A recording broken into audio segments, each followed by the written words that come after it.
नमस्कार साथियों, स्वागत है आपका हमारे YouTube चैनल में। आप छत्तीसगढ़ की किस जगह से हमारे समाचार सुन रहे हैं, कृपया कमेंट बॉक्स में लिखकर हमें ज़रूर बताएं। साथ ही हमारे चैनल को सब्सक्राइब करना ना भूलें। रायपुर से प्रस्तुत हैं छत्तीसगढ़ के प्रादेशिक समाचार। समाचारों के साथ में रजनी शुक्ला। पहले मुख्य समाचार। रायपुर दक्षिण उपचुनाव के लिए कल शाम थमा प्रचार अभियान। कल 13 नवंबर को होगा मतदान। केंद्र सरकार ने अग्निशमन सेवाओं के विस्तार और आधुनिकीकरण के लिए छत्तीसगढ़ सहित 3 राज्यों के लिए लगभग 726 करोड़ रुपए की 3 परियोजनाओं को दी मंजूरी। रायपुर में चल रहा भारतीय सड़क कांग्रेस का अधिवेशन संपन्न हुआ। छत्तीसगढ़ में आवारा पशुओं की वजह से होने वाली सड़क दुर्घटनाओं को रोकने के लिए जारी किए जाएंगे दिशा निर्देश। और हाई कोर्ट के वरिष्ठ न्यायाधीश संजय के अग्रवाल को छत्तीसगढ़ राज्य विधिक सेवा प्राधिकरण का कार्यपालक अध्यक्ष नियुक्त किया गया। अब समाचार विस्तार से। रायपुर दक्षिण विधानसभा क्षेत्र के लिए हो रहे उपचुनाव के लिए चुनाव प्रचार कल शाम 5 बजे थम गया। इसके बाद प्रत्याशी और उनके समर्थक घर घर जाकर जनसंपर्क करेंगे। प्रचार के अंतिम दिन कल मुख्यमंत्री विष्णुदेव साय ने भाजपा प्रत्याशी सुनील सोनी के पक्ष में रोड शो किया। इस रोड शो में भाजपा के महिला मोर्चा और युवा मोर्चा के कार्यकर्ता भी शामिल हुए। वहीं कांग्रेस के वरिष्ठ नेताओं ने भी कांग्रेस प्रत्याशी आकाश शर्मा के पक्ष में विभिन्न स्थानों पर जनसभाएं ली। उप जिला निर्वाचन अधिकारी उमाशंकर बंदे ने बताया कि इस उपचुनाव के लिए कुल 266 निर्वाचन केंद्र बनाए गए हैं।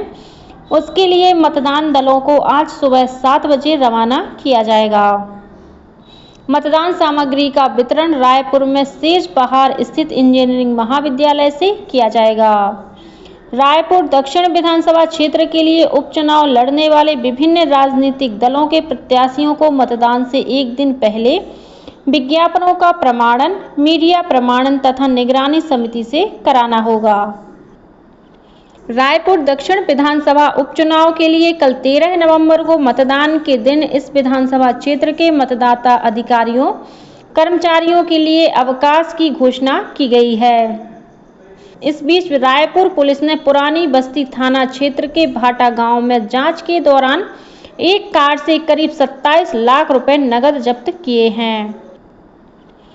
केंद्रीय गृह और सहकारिता मंत्री अमित शाह की अध्यक्षता में एक उच्च स्तरीय समिति ने राज्यों में अग्निशमन सेवाओं के विस्तार और आधुनिकीकरण योजना के तहत छत्तीसगढ़, ओडिशा और पश्चिम बंगाल के लिए लगभग 726 करोड़ रुपए की 3 परियोजनाओं को मंजूरी दी है।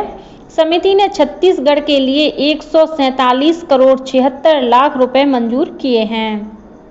गौरतलब है कि केंद्र सरकार ने राज्यों में अग्निशमन सेवाओं के विस्तार और आधुनिकीकरण योजना के लिए NDRF के तहत 5000 करोड़ रुपए आवंटित किए हैं। इसके तहत 15 राज्यों के लिए 2542 करोड़ रुपए से अधिक के प्रस्तावों को पहले से मंजूरी दे दी जा चुकी है। भारतीय सड़क कांग्रेस का 83वां वार्षिक अधिवेशन कल संपन्न हो गया। छत्तीसगढ़ की राजधानी रायपुर में हुए इस अधिवेशन में 18 तकनीकी सत्रों का आयोजन किया गया, जिसमें देश और विदेश के विशेषज्ञों और इंजीनियरों ने अपनी प्रस्तुति दी। भारतीय सड़क कांग्रेस के वार्षिक अधिवेशन के अंतिम दिन कल काउंसलिंग मीटिंग आयोजित की गई। इस अधिवेशन में कुल 14 डॉक्यूमेंट स्वीकृत किए गए, जिनमें से 7 सड़कों से संबंधित हैं, वहीं अन्य 7 पुलों से संबंधित हैं।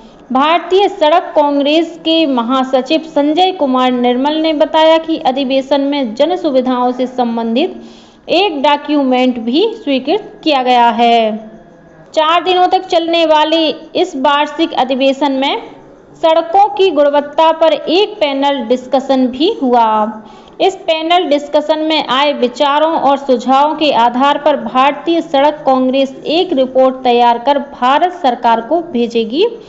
भारतीय सड़क कांग्रेस के निवर्तमान अध्यक्ष और छत्तीसगढ़ सरकार के लोक निर्माण विभाग में engineer in chief Kamlesh Kumar Pipri ने बताया कि छत्तीसगढ़ में आवारा पशुओं की वजह से होने वाली सड़क दुर्घटनाओं को रोकने के लिए भारतीय सड़क कांग्रेस अगले 3 महीनों में दिशा निर्देश जारी करेगा। भारतीय सड़क कांग्रेस का 84वां वार्षिक अधिवेशन अगले वर्ष गुवाहाटी, असम में आयोजित किया जाएगा। न्यायमूर्ति संजीव खन्ना ने कल भारत के 51वें मुख्य न्यायाधीश के रूप में शपथ ली। राष्ट्रपति द्रौपदी मुर्मू ने राष्ट्रपति भवन में एक समारोह में उन्हें मुख्य न्यायाधीश के रूप में शपथ दिलाई। न्यायमूर्ति संजीव खन्ना ने न्यायमूर्ति डी.वाई. चंद्रचूड़ का स्थान लिया है, जो रविवार को सेवानिवृत्त हो गए। इस समारोह में उपराष्ट्रपति जगदीप धनखड़, प्रधानमंत्री नरेंद्र मोदी, कई केंद्रीय मंत्री और सर्वोच्च न्यायालय के न्यायाधीश सहित अन्य लोग शामिल हुए। राज्य सरकार ने छत्तीसगढ़ उच्च न्यायालय के वरिष्ठ न्यायाधीश संजय के अग्रवाल को छत्तीसगढ़ राज्य विधिक सेवा प्राधिकरण का कार्यपालक अध्यक्ष नियुक्त किया है। न्यायाधीश संजय के अग्रवाल ने छत्तीसगढ़ हाई कोर्ट में अपने न्यायिक करियर के दौरान कई महत्वपूर्ण और प्रभावशाली फैसले सुनाए हैं। सेवानिवृत्त विंग कमांडर एम.बी. ओझा का रविवार को रायपुर में निधन हो गया। वे 89 वर्ष के थे। Wing commander MB. ओझा ने वर्ष 1962, 1965 और 1971 के युद्ध में भाग लिया था।